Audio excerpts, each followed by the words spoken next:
Boring লাগছে, যাই একটু ম্যাগি করে খাই। তুই খাবি তো? না খাবো না, পেটটা ভরা আছে, ভালো লাগছে না। কি জন্য এত বেঁচে? কিছু হয়েছে? কি হবে? আর তুই এখানে কি করছিস? সব ঠিক আছে তো? আরে হ্যাঁ ভাই, সব ঠিক আছে আমাদের মধ্যে, তুই যা তো। आगे बढ़ गया था आशिकी में, यानी जिंदगी को ले रहा मजाक ही में।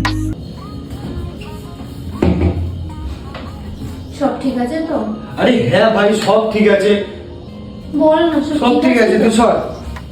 हद आगे बढ़ गया था आशिकी में, यानी जिंदगी को ले रहा। আমাদের মধ্যে সব ঠিক আছে তো? আরে হ্যাঁ রে বাবা, সব ঠিক আছে। উফ, ঈশান, আরে হ্যাঁ রে বাবা, সব ঠিক আছে আমাদের মধ্যে, কিন্তু তোর হয়েছেটা কি? তাহলে তুই বিকাল আমার সাথে ম্যাগি খাসনি কেন? তুই জানিস আমি একটু বেশি ওভারথিঙ্ক করি।